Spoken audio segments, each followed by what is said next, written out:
Well, good morning. I think we should get started. And what we'll be talking about this morning is the germ theory of disease. In a sense, it's taken us half a course to reach a period when we begin to see the development of what you would probably recognize as a scientific modern medicine. To appreciate the enormity of what happened with the germ theory of disease, I think it's worth casting our eye back to a point we had already reached. Let's say we compared the year 1789 with 1900. Before 1789 and the developments with the Paris School of Medicine, you'll remember that the conceptual framework was dominated still by that of Hippocrates, Galen, and humoral medicine. Humoralism was in retreat as doctors were absorbing ideas about the circulatory system and the nervous system. But the medical philosophy, the vocabulary, therapeutics, and medical education were still cast in the old framework, supplemented by other developments, astrology, for example, and epidemic diseases were thought to be explained by the doctrine of miasma, that is, the corruption or poisoning of the air, or malaria as it was called at the time. By 1900, I think it's clear that more change had occurred than all of the centuries since Hippocrates combined, and a medical science whose basic principles were recognizably similar to our own today had emerged. Furthermore, the speed of change was gathering momentum as the 19th century progressed. The closing decades of the century witnessed a wholesale revolution with the germ theory of disease as its central feature. This theory, I'm going to argue, was as important a revolution as in medicine as, for example, Galileo's theory of the rotation of the earth was to astronomy, or perhaps Darwin's theory of natural selection was to biology, or gravitation to physics. So what I would like to begin with then is looking at what is the germ theory, what were its preconditions, who were the decisive figures, what were the decisive events associated with that famous trio of Louis Pasteur, Joseph Lister, Robert Koch. What were the implications? Let's avoid the idea of a single genius coming up with a great idea. Let's question the vision behind the idea of the Nobel Prize. I'm going to be arguing that these discoveries that culminate in the germ theory had a long gestation period and were a collective process that required a long train of preconditions. Let's look at the preconditions first. I'll argue that they're conceptual, technological, and institutional. Let's look at conceptual preconditions. The germ theory of disease didn't arise directly out of hospital medicine and the Paris School, but I think it's inconceivable without the background of that development. It was crucial to have a nosology, that is, disease classification, the idea of disease specificity, that they were specific entities, and without the idea of localism, that is, lesions. And also essential was the new development of pathological anatomy, derived from the post-mortem in the Paris hospitals. The idea of specificity was critical. Any further progress to the idea of a microbial disease depended on the view that diseases didn't transform from one into another.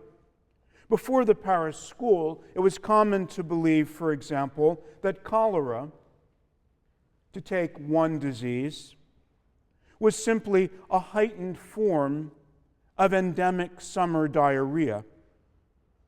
It wasn't a specific disease, and it grew out of another pre-existing condition.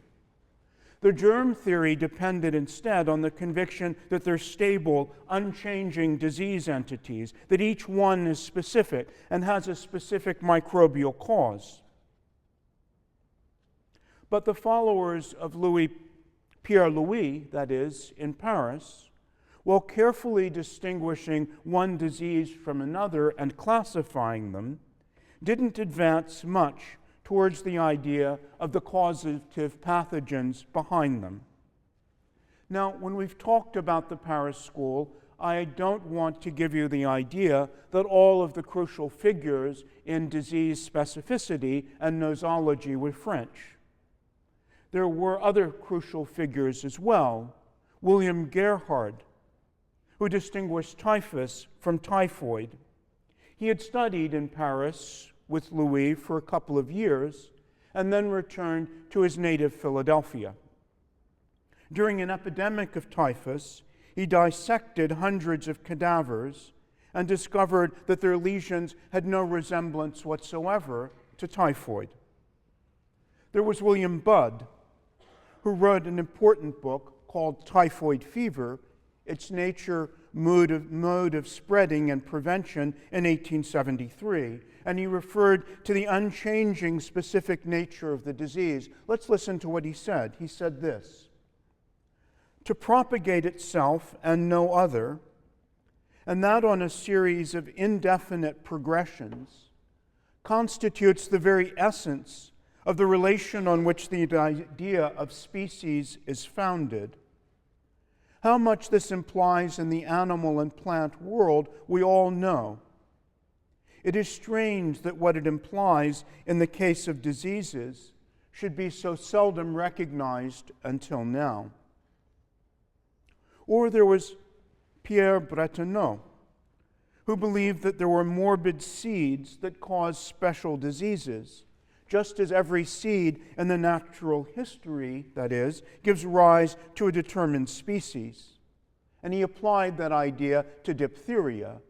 Just so as apples don't turn into wheat, apple seeds into wheat, so too endemic diarrhea doesn't transform itself into Asiatic cholera.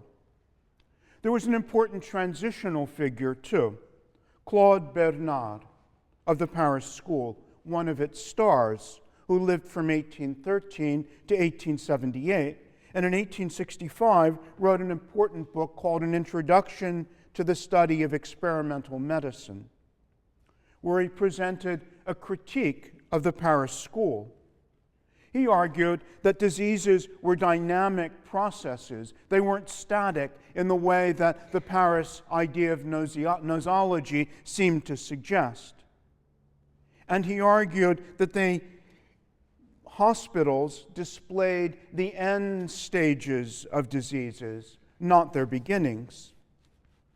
And he argued that hospitals and clinics had an excess of variables that wasn't helpful for the further development of medical science. So he proposed an alternative that was embodied in his title, that is, experimental medicine. And by that, he meant laboratory medicine. So he's one of the people who suggest a new epistemology for medicine, which isn't the hospital ward, but the lab, where you could have the experimental testing of single variables in controlled settings. Here was a new source of medical knowledge. If that then provides conceptual preconditions, there were also institutional ones. And here I'm thinking of the rise of the laboratory, of the university, that is, full-time professional scientists, research institutions, and Germany leading the way rather than France in this development. There were also technological foundations. It's impossible to think of the rise of the germ theory of disease without microscopy. And so it was indebted to Anton van Leeuwenhoek who lived from 1632 to 1723 and developed the simple microscope. And then in the 1820s and thereafter, there were major improvements. The development of the compound microscope and higher magnification, the work of the Zeiss company, and the development of lenses. There was also, for a fourth precondition, a lonely, neglected pioneer, and that was a Hungarian gynecologist who lived in Vienna called Ignaz Philipp Semmelweis, whose crucial idea dates from the 1840s. Semmelweis noted that the infection rate in childbirth was much lower on obstetrical wards where women were delivered by midwives rather than on wards where they were delivered by physicians. The reason had nothing to do with their training or relative degree of benevolence and malevolence. The point was that the physicians were just returning from post-mortem examinations, from autopsies, after which, at that time, they didn't wash their hands. And so they were transmitting disease to their patients from autopsies they were performing in an adjacent building. So Semmelweis, suspecting, though he didn't know the mechanism, that this was the case, established elaborate hand-washing rituals using a chlorinated lime solution, a little bit the first hand sanitizer, we might say. And he noted that mortality plummeted from 20% to 1%. Unfortunately, his own career was not a happy one. He was mocked by his colleagues as a charlatan and was actually demoted in his own hospital. Well, then there's a fifth precondition, and that's the development of the basic sciences. And it's hard to imagine, as we'll see in a minute, the arrival of the germ theory without chemistry in particular. The specific issue that gave rise to the germ theory of disease was fermentation.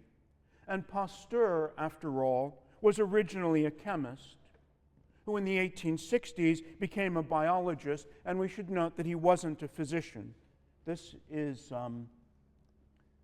to introduce you to Louis Pasteur. The immediate background to the germ theory of disease involved the dominant theory of the day, which was called the zymotic theory of disease. That is, that it was a form of ferment, a little bit like Pettenkofer had asserted, caused by some fermentation of decaying organic material. Under the right conditions of soil, temperature, and moisture, this fermentation would give off a poison into the environment. Also quite widespread was the idea of spontaneous generation, that diseases arose somehow spontaneously in a particular locality, weren't brought in or imported from the outside. There was a famous experiment about this from the 17th century. It was Rady's maggot experiment. The idea was that if you could have rotting meat and you could cover it, you wouldn't develop maggots. But if you didn't cover it, then you would find that it was full of maggots. So the maggots didn't appear in the rotting meat by some internal mechanism of spontaneous generation, but were imported from outside. And Pasteur, as we'll see in a minute, takes up this very idea to the idea that germs too, like the maggots, are imported from outside. The immediate issue for Pasteur was, in fact, fermentation. He began by studying the fermentation of wine and beer, and in particular, their spoilage.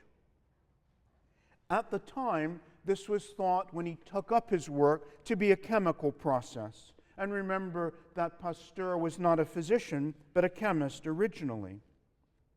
Well, what he did was to discover that the fermentation was caused instead by living microorganisms, bacteria that he identified through the microscope. Now, this was a high-profile investigation in the 1860s for the simple reason that the production of wine and beer involved two of France's major economic activities. Now, Pasteur, and this was part of his genius, immediately made a far-reaching connection. In his estimate, the fermentation that he saw in wine and beer, now caused by bacteria, was analogous to putrefaction and infection in wounds, for example. So he began to regard now disease as a process involving microorganisms, living things. This was work that Pasteur conducted in the late 1850s and 1860s, and it marked the first transformation in his career from that of a chemist into a biologist, or we might say today, a microbiologist. He examined not only wine and beer, he then turned his attention to milk and its souring. And he wrote a book on that, and then a study on wine and a study on beer. Now, of great importance was the fact that Pasteur's discovery that abnormal fermentation leads to spoilage. Along with that went another discovery he made, which was that this process could be controlled by heat. Here was a major public health discovery, and that led to the process we now know as pasteurization. So already in the 1860s, Pasteur was busily transforming biology. Even if had he stopped then, his discoveries were already those of a fully productive life's work. But then in the 1860s came a turn in Pasteur's interests from biology more specifically to medicine and public health. And he began to study spontaneous generation. Now, followers of Pasteur believed instead in biogenesis. With regard to cholera that we already examined, about which there was a debate, the idea was that cholera was imported from outside. It didn't arise spontaneously. It wasn't the transformation of some other disease that already existed into cholera. Rather, it was a specific disease that could not arise as a heightened form of a pre-existing condition. Pasteur also devised Koch didn't think this was so elegant, but it certainly convinced Pasteur and his followers a famous swan neck flask experiment. That is, he sterilized a flask with a swan's neck and found that if the culture is boiled and the flask prevents air from gaining access to it, then there was no development inside of organisms that we would call bacteria. A culture of them could grow in the flask only if germs were allowed to enter it. But if the neck of the flask is broken and air is admitted, you can see the neck broken at the bottom, then you get a luxurious development of life. And this had enormous implications for diseases and wounds. Pasteur wrote simply, "There is no known circumstance in which it can be confirmed that microscopic beings came into the world without germs, without parents similar to themselves." Now, Pasteur's success was partly based on the fact that he was aware of the full range of the scientific implications of his work. And he selected carefully topics with high-profile philosophical and biological interest. He was an expert at cultivating the media. That was one reason that spontaneous generation had led to so much excitement. But most decisive in Pasteur's work was what he did in the 1870s as he turned to diseases, demonstrating the full implications of his ideas on fermentation in the previous decade. This new phase of discovery occurred despite the fact that in 1868 he suffered a major cerebral hemorrhage that left him paralyzed on his left side. Now, what did Pasteur do in the 1870s that was so crucial? Well, first of all, I'll look at two major things that he did. One is work with silkworms, and the other is work with chicken cholera and anthrax. The first thing was a major contribution to the germ theory of disease, accomplished by the work with an unexpected experimental animal, that is, the silkworm. And again, let's look at the fact that Pasteur's success, his influence, and his genius was in part the fact that he took on really high-profile research topics. That is to say, disease of silkworms, these diseases were decimating one of France's leading industries, that is, silk. Through meticulous and painstaking research, Pasteur demonstrated that there were two major diseases at work affecting France's silkworms. He called them plébine and flacherie. You needn't remember them for our purposes. And asserted that both were specific diseases caused by bacteria. And he immediately realized that there were enormous implications, not only for silkworms, but for human beings as well. He isolated then two germs affecting silkworms and demonstrated that they were responsible for specific contagious diseases. Pasteur isolated a germ and convincingly linked it with a specific disease, and the concept of specificity was at the basis then of the whole idea of the germ theory of disease. Now, you know, Pasteur didn't invent the idea of contagion. You've seen it with Fracastoro. You've seen it in John Snow, who talked about the possibility of animalcules. And there were other scientists, Casimir Devane in France, the English physician John Sanderson, who were also advancing a hypothesis that they were finding microbes with their microscopes and hypothesizing that they might be the agents of disease. But Pasteur was the first to provide a demonstration in a specific case, proving that microbes were the causal agents of specific diseases, and he provided a methodology for further experimentation and discovery. Pasteur then turned from silkworms to the diseases of chicken cholera and anthrax. Neither is responsible for extensive human disease, as both are causes of diseases of animals. But what was critical was the process.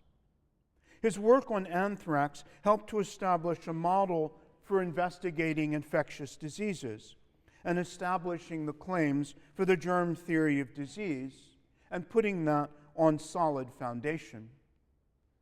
At the same time, he made another major development.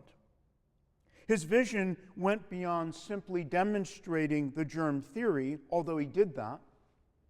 In addition, he developed a public health practice, that is, vaccination, which had been pioneered 100 years before, and he helped now to found the discipline of experimental immunology. Now we've seen vaccination and the work of Edward Jenner. Let's define. Vaccination is the introduction into the body of either the whole or part of a disease-causing microorganism in order to teach the immune system to attack that same organism should it reappear in the body through natural processes. The mechanism is that the vaccine primes the immune system to produce antibodies or teaches immune cells to recognize and attack the organism. that we now know perhaps to be a virus, a bacterium, or a parasite of a different kind. The problem, of course, was how to stimulate immunity without causing disease. Jenner benefited from the crossover immunity from cowpox to smallpox. Pasteur did something else. He used the concept of attenuation. Jenner's the father of immunology in a sense, Pasteur the founder of experimental immunology. The idea he had was that live pathogens could be introduced in the body, but only after being treated in some way, heat, for example, or passage through a different host first was another, in such a way then that their virulence is diminished. Then they'll stimulate the immune response without causing disease at all, or only a mild disease. This discovery was made during his work with the bacterium that causes chicken cholera.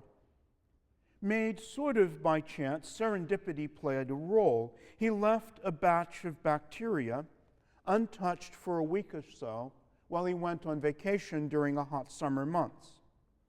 On returning, he found initially, to his frustration, that the culture no longer produced the disease when he attempted to infect other chickens.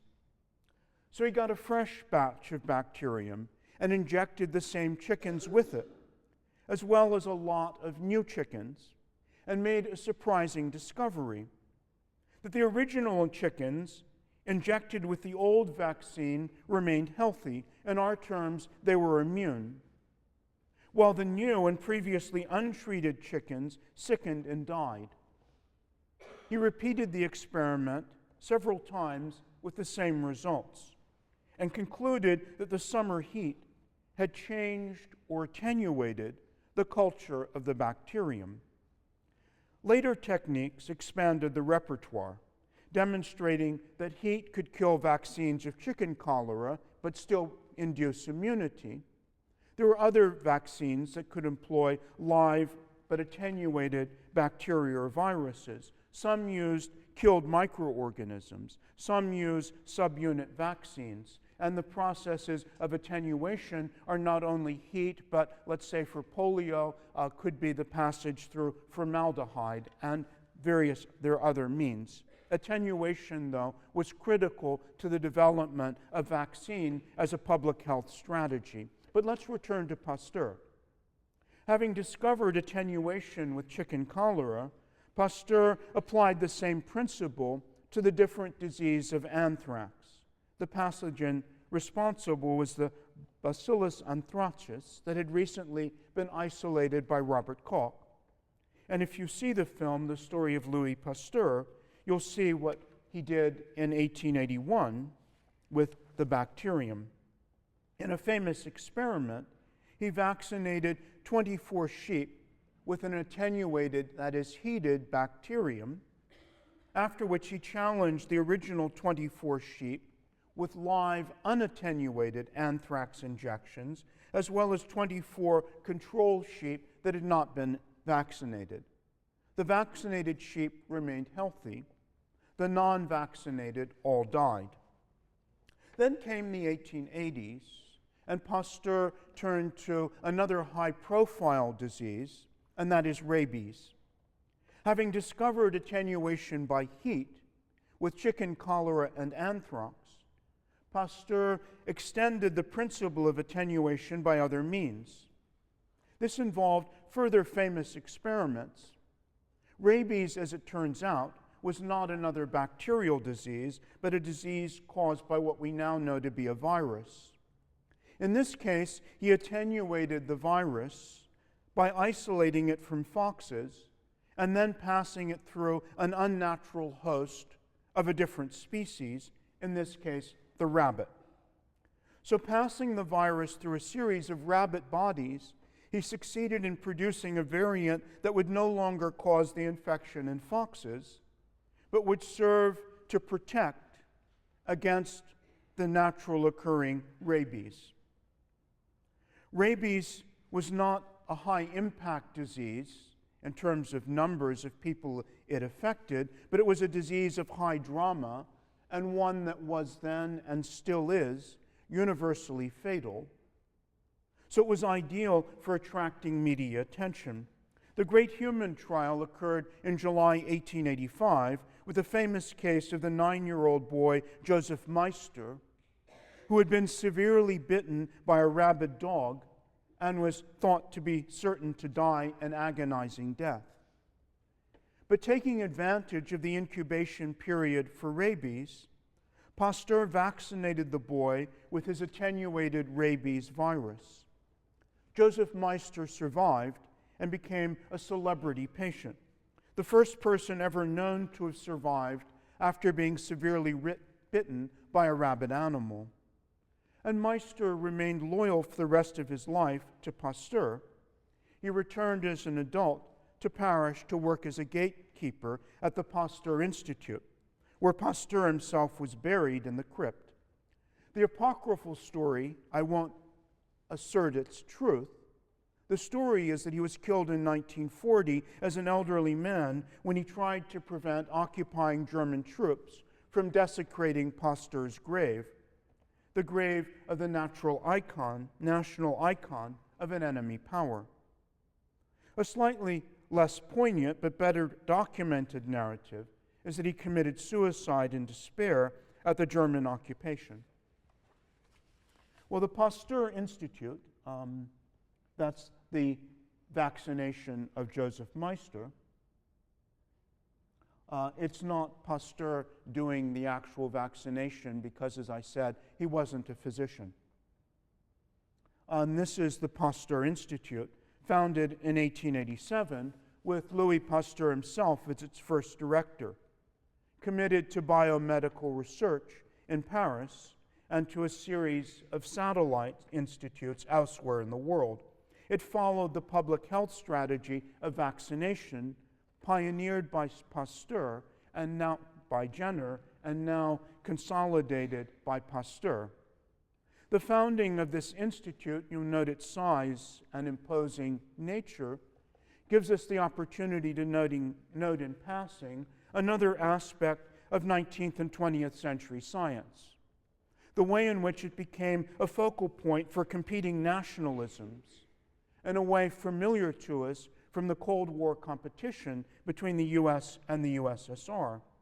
In any case, there's a clear case in the 19th century with the rivalry between Louis Pasteur and Robert Koch, the embodiments and icons of French and German medical science, of two hostile national powers.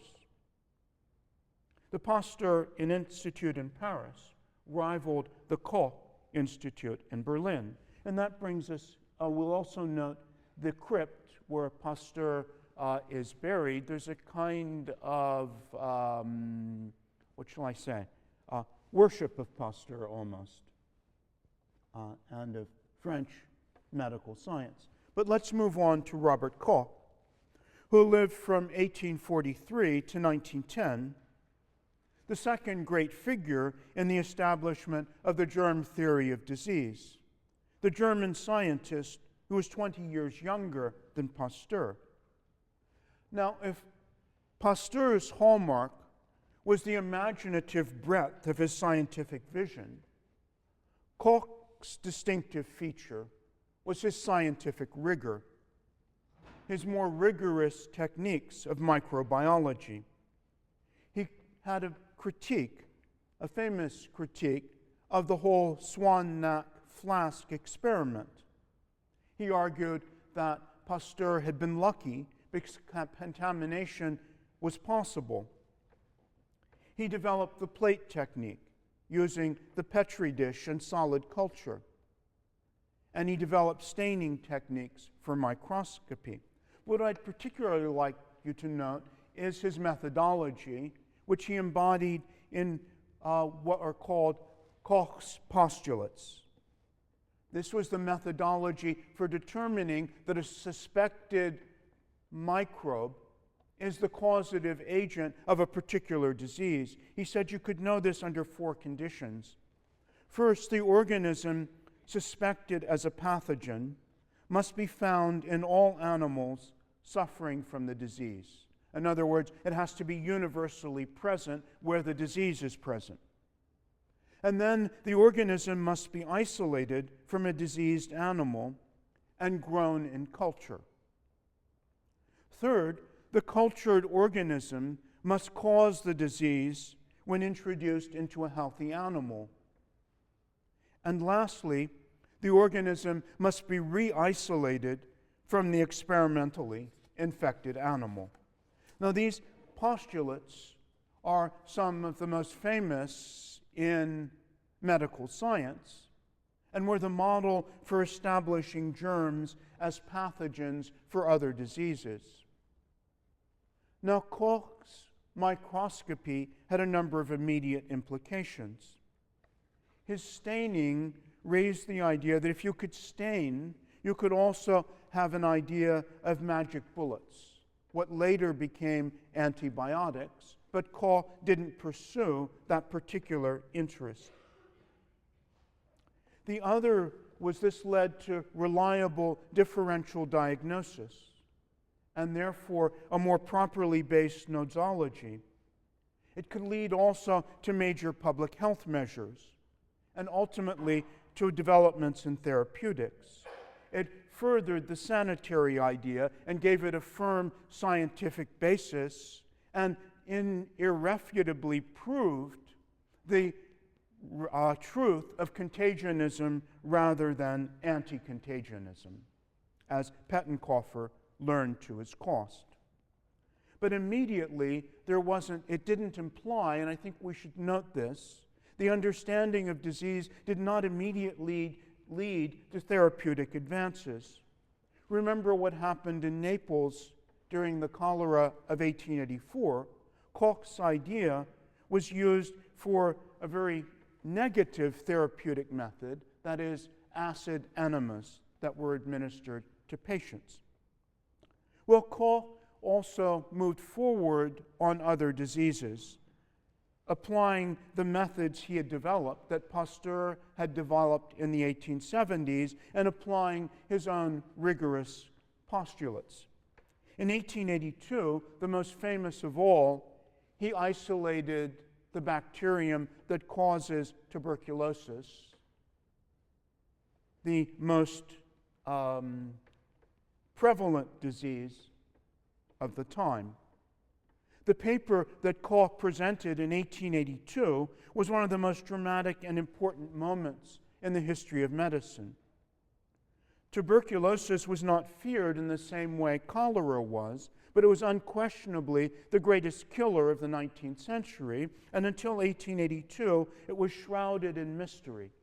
Suddenly, Koch cast a new shaft of life, revealing to the world that he unraveled the entire mystery of its etiology. Then in 1883, he followed up this discovery with another that was almost equally influential. In 1883, he isolated the Vibrio cholerae. Koch then had discovered and demonstrated the role of pathogens, the ones responsible for two of the most prevalent and feared 19th century diseases. This marked, as I said, the definitive triumph of contagionism. And the 1880s and 90s were a golden age of microbiology, with the pathogens being discovered for a whole range of other diseases. This was an extraordinary period in medical science. The pathogens were discovered for gonorrhea, bubonic plague, dysentery, tetanus, the common bacteria of wound infections, staph infections, and others. The paradox, of course, there were still few benefits for patients until the turn of the new century. The quip was made that the main beneficiaries at first of the germ theory of disease were physicians rather than patients. But there was a major exception, and that was not in medicine but in surgery, and this introduces the third major figure of our trio establishing the germ theory of disease, and that's Joseph Lister, who lived from 1827 to 1912 and made his major contributions in Scotland. He was professor of surgery at Edinburgh University, where he was appalled by the numbers of patients who died after otherwise successful operations. You know the old joke about the operation being successful, just too bad the patient died. Well, Pasteur's idea immediately struck him for its life-saving practical implications. That is, he made practical use of Pasteur's discovery about the role of airborne germs in causing wound infections in surgery. Now, surgery before Lister had a number of major limits. There was pain itself and the need for speed. There was blood loss, and there was septicemia. The result was that the major body cavities remained off limits: the abdominal cavity, the thoracic cavity, the cranial cavity. And there was a high rate of death from infection. The idea was thought by physicians at the time that the infection arose through spontaneous generation. As tissue died, they gave off toxins that caused infection, and so infection was simply accepted as an inevitable, normal part of surgery. Lister's surgical revolution occurred with the work he published on the antiseptic principle in the practice of surgery in 1864. The implications of Pasteur's work on fermentation were that you could have an analogy. If Pasteur was right, there was no spontaneous generation. An airborne microorganism penetrated the wound and caused infection or septicemia. The remedy was to prevent the penetration of the microorganism, the idea of antisepsis. So Lister accepted Pasteur's insight that infections were not a chemical reaction caused by oxidation when air touched a wound. Instead, infection was the result of contamination from the outside of the wound by microorganisms. His solution, well, first was this: the carbolic spray device that he invented. What you did was to spray the air around the patient, applying carbolic acid also directly to the wound. And Lister also washed his hands before operating and sterilized his instruments. There's a stylized idea of a Lister-type surgical technique at work. Well, until Lister's revolutionary innovation, surgery had been an emergency, a treatment of last resort because of the wound infection. After 1866, it became a normal procedure.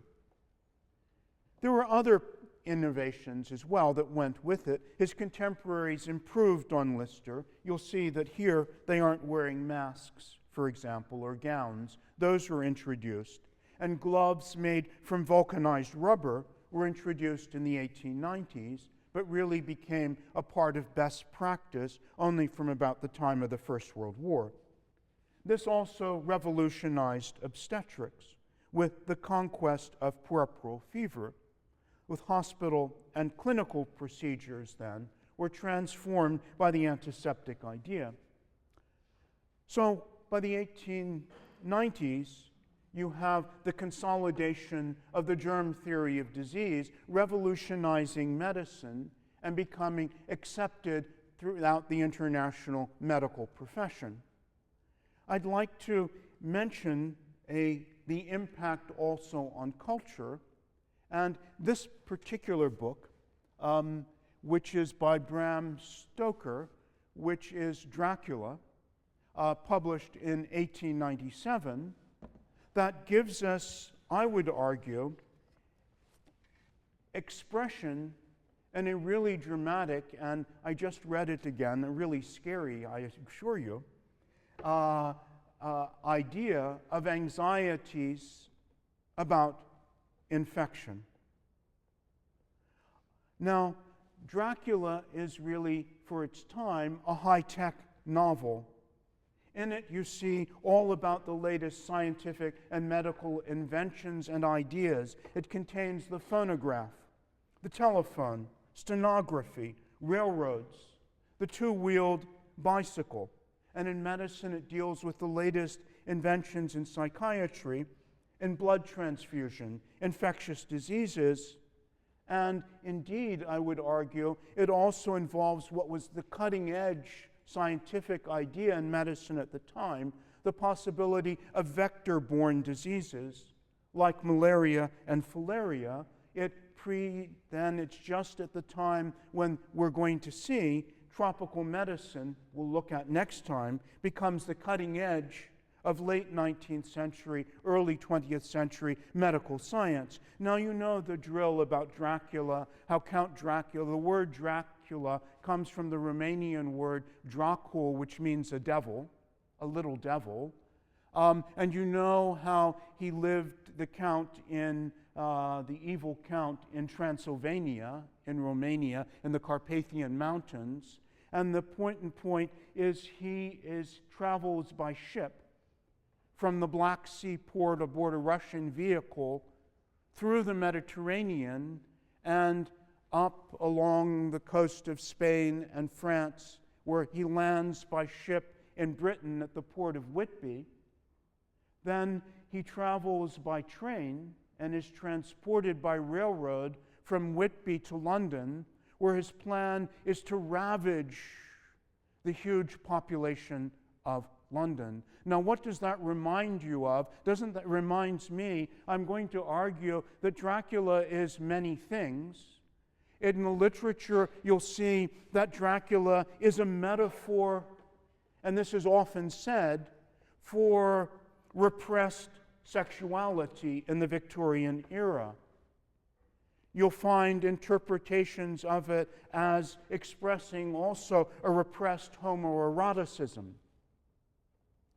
In it, we also find expression of the battle of good and evil. Now, that's our friend Dracula, and you'll see love never dies. The idea of the sexual idea is clearly, some 200 films have been made of Dracula, and you can see clearly possible sexual ideas in films such as this, and they're clearly also here. But what I want to argue is what's been neglected so often, and I think it's really important, is I want to argue that Dracula is also an allegory of infectious disease. Not a specific disease, but diseases like plague and cholera that originated in Eastern Europe and traveled just as Dracula did by ship and by railroad. That they had Count Dracula's goal of ravaging industrial cities, huge population centers like London, and it's interesting that the vampire hunters in the novel are doctors, physicians, whose mission is to destroy the invading vampire. Also involved, we see, is the seasonality. It's not by chance that Count Dracula arrives in late August, September, just as cholera would have, or bubonic plague. And we see miasmatism in the novel, the flowers, the garlic, the mists surrounding Dracula. And I would argue that Dracula is a composite of many infections. Here's the handsome Count again. And I'd like to show you one more handsome picture of him, and that's that one. And I would argue that this clearly makes me think also of vector-borne disease, and possibly is this 1 million miles removed from malaria and filaria, which we'll be talking about next week. So I urge you also to read Dracula. I'm sure you'll enjoy it as much as I did.